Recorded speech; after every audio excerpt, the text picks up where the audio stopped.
Vadakara jubilee കുളത്തിലെ ഉദ്ഘാടന ശിലാഫലകത്തിലെ പേരിലെ അപാകത വടകര നഗരസഭാ യോഗം ബഹളത്തിൽ കലാശിച്ചു. പ്രതിപക്ഷാംഗങ്ങളാണ് അപാകതകൾ ചൂണ്ടിക്കാണിച്ച് പ്രതിഷേധം അറിയിച്ചത്. തുടർന്ന് പ്രതിപക്ഷാംഗങ്ങളും ഭരണപക്ഷാംഗങ്ങളും തമ്മിൽ വാക്കേറ്റവും ഉന്തും തള്ളും നടന്നു.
ഇന്ന് വൈകിട്ട് 3 മണിയോടുകൂടിയാണ് കൌൺസിൽ മീറ്റിംഗ് ആരംഭിച്ചത്. യോഗം തുടങ്ങിയ ഉടനെ തന്നെ പ്രതിപക്ഷ ഭരണപക്ഷാംഗങ്ങൾ തമ്മിൽ ജൂബിലി കുളത്തിലെ ശിലാഫലകത്തിലെ പേരിലെ വിഷയങ്ങളെക്കുറിച്ച് വാക്കേറ്റം നടന്നു.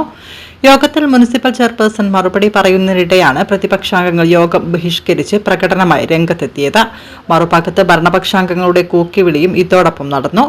മുദ്രാവാക്യ വിളികളുമായി ചെയർപേഴ്സന്റെ അടുത്തേക്ക് എത്തിയ പ്രതിപക്ഷാംഗങ്ങളെ ഭരണപക്ഷ കൌൺസിലർമാർ പ്രതിരോധിച്ചു. തുടർന്ന് വാക്കേറ്റവും മുന്തും തള്ളും നടന്നു. ഇരുവിഭാഗവും പിന്നീട് മുദ്രാവാക്യം വിളികളുമായി പരസ്പരം കുമ്പുകോർത്തു.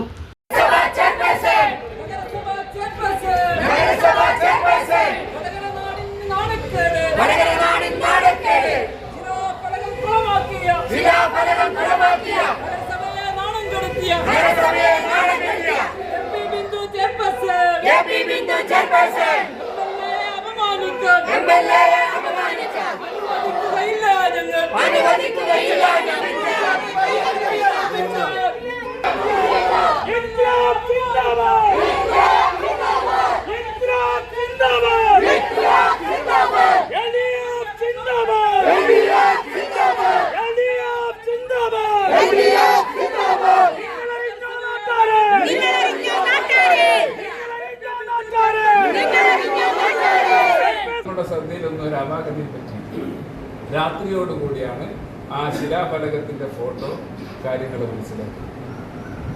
ആരാണ് ആ ശിലാഫലകം ഉണ്ടാക്കാൻ നിർദ്ദേശം കൊടുത്തത്? ഇങ്ങനെ ഒരു ശിലാഫലകം ആരെങ്കിലും കണ്ടു?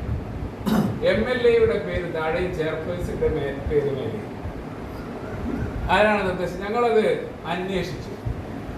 ഈ ശിലാഫലകം ഉണ്ടാക്കിയ അല്ലെങ്കിൽ ഇവരുടെ കരാറുകാരാണെല്ലാം ഉണ്ടാക്കേണ്ടത്. അവർ പറഞ്ഞ് നഗരസഭയിൽ നിന്ന് കൃത്യമായ നിർദ്ദേശം അങ്ങനെ തന്നെ വേണമെന്ന് പറഞ്ഞുകൊണ്ടാണ് ഉണ്ടാക്കിയത്. നഗരസഭ വാശി പിടിച്ചിട്ടുണ്ടാക്കിയത്. അങ്ങനെ ചെയർപേഴ്സൺ MLA-യുടെ മേലെ വരാവും. ഇതെന്താ പ്രോഗ്രാം നോട്ടീസ് അടിക്കുന്ന സ്വാഗതാദ്യം അധ്യക്ഷൻ? അങ്ങനെയാണെങ്കിൽ മന്ത്രിയുടെ പേര് 3-ാം സ്ഥാനത്തല്ലേ വേണ്ടേ? സ്വാഗത അധ്യക്ഷവും കഴിഞ്ഞിട്ടല്ലേ ഉദ്ഘാടനം. പരസ്യമായിട്ട് വടകര MLA അവഹേളിക്കുന്നത് ഒരിക്കലും അംഗീകരിക്കാൻ പറ്റില്ല. ഒരു കാര്യം ഞാൻ പറയും, ഒരു സംശയവും വേണ്ട. ആ ശിലാഫലകം അവിടെ സ്ഥാപിച്ചാല് അത് എന്ത് ചെയ്യും? പറിച്ചാണ്, ഒരു സംശയമില്ല. ജൂബിലി കുളത്തിന്റെ ഉള്ളിൽ തന്നെയാണ്. വാർത്തകൾ സൃഷ്ടിക്കാൻ ഒരു കൂട്ടം ചില ദുഷ്ടശക്തികൾ വടകരയിൽ ശ്രമിച്ചു വരുന്നുണ്ട്. അതിന് പ്രതിപക്ഷ ശക്തികളടക്കം വളരെ സജീവമായി നിൽക്കുന്നു എന്നാണ് ഞങ്ങൾക്ക് ബോധ്യപ്പെടുന്നത്. അസീസ് മാഷ് സംസാരത്തിൽ ഞങ്ങൾക്ക് ബോധ്യപ്പെടുന്നത്. എവിടെ നിന്നാണ് ഈ വാചകങ്ങളും ഈ വാർത്തകളും സൃഷ്ടിക്കുന്നതിനെ കുറിച്ച് നല്ല ബോധ്യമുള്ള കൗൺസിലർമാർ ഭരണപക്ഷത്തിരിക്കുന്നതെന്ന് വാർത്തകൾ സൃഷ്ടിക്കുന്നതിനെ കുറിച്ചും വാർത്തകൾ ചമക്കുന്നവരെ കുറിച്ചും നല്ല ധാരണയും നല്ല ബോധ്യത്തോടു കൂടിയാണ് ഞങ്ങൾ സംസാരിക്കുന്നത്. വടകര നഗരസഭ MLA അപമാനിക്കുന്നു, MLA അവഹേളിക്കുന്നു എന്നുള്ള രൂപത്തിലുള്ള ചർച്ച കടന്നു വന്നിരിക്കുന്നു. വടകര നഗരസഭ 5 പരിപാടിക്ക് MLA ക്ഷണിച്ചിട്ടുണ്ട്. 5 പരിപാടിക്ക് ക്ഷണിച്ചിട്ട് 2 പരിപാടിക്ക് MLA വന്നിട്ടുണ്ട്. MLA എല്ലാ അർത്ഥത്തിലും മാന്യമായി സ്വീകരിച്ചിട്ടുണ്ട്. പക്ഷേ 3 പരിപാടിക്ക് MLA വന്നില്ല എന്നുള്ളതാണ് ഞങ്ങൾക്ക് സൂചിപ്പിക്കാറുണ്ട്. ഞങ്ങൾക്ക് MLA അപമാനിക്കുന്നു എന്ന് പറയുമ്പോൾ ഇതിൻ്റെയൊക്കെ തുടക്കം കുറിക്കുന്നത് ആരാണെന്ന് നിങ്ങൾ മനസ്സിലാക്കണം. വടകര MLA ഇതിനു മുമ്പൊക്കെ തന്നെ 2-3 റോഡുകൾ ഉദ്ഘാടനം ചെയ്യപ്പെട്ടിട്ടുണ്ട്. വടകര നഗരസഭയുടെ ആസ്തിയിലുള്ള റോഡുകൾ ഉദ്ഘാടനം ചെയ്യുമ്പോൾ വടകര നഗരസഭയെ ചെയർമാനെ വിളിച്ചു ചേർക്കേണ്ടതാണ്. ചെയർമാനോട് അനുമതി വാങ്ങിക്കൊണ്ട് ഉദ്ഘാടനം ചെയ്യേണ്ടതാണ്. വടകര നഗരസഭയെ ചെയ്ത പല റോഡുകളും വടകരയുടെ ചെയർമാൻ എന്നുള്ളതിലേക്ക് ക്ഷണിക്കുകയോ അതിൽ അധ്യക്ഷനാക്കുകയോ അതിൽ പങ്കെടുപ്പിക്കുകയോ ചെയ്യാനാണ് റോഡ് ഉദ്ഘാടനം ചെയ്തത്. കാരണം എന്താ വെച്ചാലേ പേര് MLA പേരായിട്ടുണ്ട്. അതിന്റെ മണ്ണോ നീളമൊന്നും കുറഞ്ഞൊന്നും പോയിക്കൊന്നുമില്ല. എന്നാൽ അത് താഴെയായിപ്പോയി മേലെയായിപ്പോയി എന്നുള്ള ഒരു പരാതി. അങ്ങനെ ഒരു വേറിട്ട ഒരു കാഴ്ചപ്പാടുണ്ട് എന്ന് എനിക്ക് തോന്നുന്നില്ല. ഇതെല്ലാം പരിശോധിക്കുന്ന സമയത്താണ് ബോധ്യപ്പെടുന്ന സംഗതി എന്താ വെച്ചാല് നമ്മളെ ചെയർപേഴ്സണെ വിളിക്കാണ്ട് 2 റോഡ് ഉദ്ഘാടനം ചെയ്തിട്ടില്ലേ നമ്മള്. MP മുരളീധരന്റെ ഫണ്ട് ഉപയോഗിച്ചിട്ട് 34-ാം വാർഡിലെ റോഡ് ചെയ്ത് അതിന്റെ ചെയർപേഴ്സണെ വിളിച്ചില്ല. ഇവിടെ ആകെ MLA വിളിച്ച 2 പരിപാടിക്കാണ് 2 കുളം ഉദ്ഘാടനത്തിന്. ആ 2 കുളം ഉദ്ഘാടനമാണ് വടകര നഗരസഭ നടത്തിയ പരിപാടിയിൽ ഏറ്റവും ജനപങ്കാളിത്തമുള്ള പരിപാടി. അത് 2 ജനപങ്കാളിത്തം കാണാൻ കാരണം MLA ക്ഷണിച്ചത് കൊണ്ടാ. ജനകീയപരമായിട്ട് ആളുകൾ വന്നതാ. നിങ്ങൾക്കൊരു തമാശയായിരിക്കൂ. അത് പരിഹാസമാണ്. എല്ലാ കാര്യത്തിലും നിങ്ങൾക്ക് പരിഹാസമാണ്. എന്റെ വാർഡ് 10, നിങ്ങളെ വാർഡ് പാക്കയിൽ വാർഡാ. ഒരു ഇടാ ഗ്രാമത്തിൽ ഒരു ചെറിയ വോട്ടർമാരുടെ അടുത്ത് ജയിച്ചു വന്ന ആളല്ല MLA. വടകര നിയമസഭയിലെ ജനങ്ങളെ വോട്ട് മാറ്റി ജയിച്ചു വന്ന 19,000 വോട്ട്. ആ MLA നിങ്ങളുടെ ഈ താത്തി കളിച്ചിട്ട് MLA ഞങ്ങൾ അപമാനിച്ചു കളിയാൻ നിങ്ങൾ വിചാരിക്കണ്ട. ഇതാരാണ് അപ്രൂവൽ കൊടുത്തത് നമുക്ക് അറിയണം. ജൂബിലി കുളവുമായി ബന്ധപ്പെട്ടുകൊണ്ട് നിർമ്മിച്ച ശിലാഫലം. കാരണം അതിലുള്ള മന്ത്രിയുടെ സ്ഥാനത്ത് വന്നത് MP രാജേഷ്, അതുപോലെ തന്നെ സ്വാഗത പ്രസംഗികനായിട്ട് വന്നത് ശ്രീമതി KP ബിന്ദു, അതുപോലെ തന്നെ അധ്യക്ഷ വരുന്നത് KK രമ. അന്ന് അതിനുശേഷം ഒരു 7-8 കൗൺസിൽ ഇവിടെ കഴിഞ്ഞു. ഇന്ന് വരെ ആ ഇല്ലത്തെ താഴെ കുളത്തിന്റെ ശിലാഫലവുമായി ബന്ധപ്പെട്ടുകൊണ്ടുള്ള യാതൊരു അഭിപ്രായ തെറ്റുകളും അഭിപ്രായ വ്യത്യാസങ്ങളും ഇല്ല എന്നുള്ള രൂപത്തിൽ ഇന്ന് വരെ പറഞ്ഞിട്ടില്ല. ഒരു പ്രതിപക്ഷ കൗൺസിലും ഒരു കാരണവശാലും പ്രതിപക്ഷ നേതാവ് ഇവിടെ ഉന്നയിച്ചിട്ടില്ല ആ ശിലാഫലകത്തിൽ അപാകതകൾ ഉണ്ട് എന്ന്.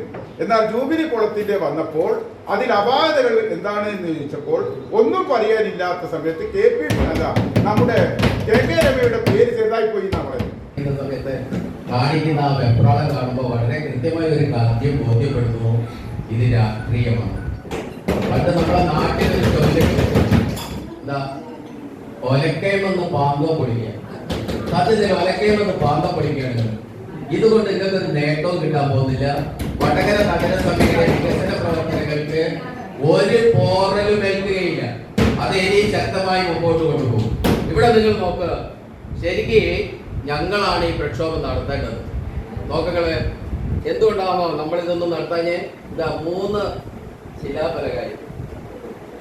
ഈ 3 ശിലാഫലകത്തിലെ ഒന്നിലെ അധ്യക്ഷൻ ഹാഷിമാണ്. മറ്റ് 2ലും അധ്യക്ഷന്മാരില്ല. ഉദ്ഘാടനം മാത്രമേ ഉള്ളൂ. KK രമ മാത്രമേ ഉള്ളൂ. MLA നാണുവാട്ടിന്റെ ഫണ്ടാണ്. സാമാന്യ മര്യാദയുണ്ടെങ്കിൽ അവിടെ അധ്യക്ഷൻ പേര് വേണ്ടേ? ഈ ചെയർമാന്റെ പേരില്ലായിട്ടും ഞങ്ങളൊന്നും മിണ്ടാതിരുന്നല്ല. ഞങ്ങൾ മിണ്ടാതിരുന്നത് ചെയർമാന്റെ പേരുണ്ടെങ്കിലും അത് മുകളിലായാലും താഴെയായാലും അതിന്റെ വില ഒന്നും കുറയില്ല എന്നുള്ളതാണ്.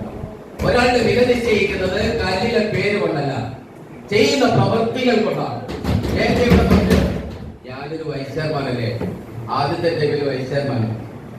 ഞാൻ നമ്മുടെ തീരുമാനപ്രകാരം ഒരു അങ്കണവാടി റോഡിന്, മുള്ളംകുന്ന് അങ്കണവാടി റോഡിന് ഒരു അപേക്ഷ കൊടുത്തു. 3 പ്രാവശ്യം ഞാൻ MLA ഓഫീസിൽ പോയി.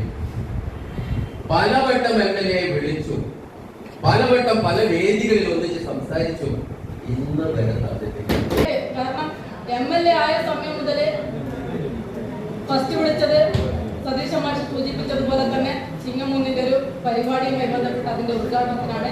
പക്ഷെ അവന് MLA വന്നില്ല. എല്ലാം റെഡിയായി ആൾക്കാരെല്ലാം എത്തിയ സമയത്താണ് MLA PA റിജു വിളിച്ചിട്ട് പറയുന്നത് സുഖമില്ലാത്തത് കൊണ്ട് വരാൻ പറ്റില്ല. അതാണ് ഞാൻ പറഞ്ഞ അസുഖം ഏത് സമയത്ത് വരാൻ പറ്റുന്ന അതൊന്നും വന്നില്ല. അതിന്റെ അന്നത്തെ ഉദ്ഘാടനം അങ്ങനെ കഴിഞ്ഞു. ഇനി നിങ്ങൾ പറയട്ടെ, അഫ്സലി തന്നെയുള്ള ഉദ്ഘാടനം, MLA ഉദ്ഘാടനം, സെമിനാർ ഹാളിന്റെ ഉദ്ഘാടനം, ഇല്ലത്ത് താഴെക്കുളത്തിന്റെ ഉദ്ഘാടനം, MLA പങ്കെടുക്കണമെന്ന് ആഗ്രഹിക്കുന്ന എല്ലാ പരിപാടികളിലേക്കും MLA പങ്കെടുപ്പിച്ചിട്ടുണ്ട്.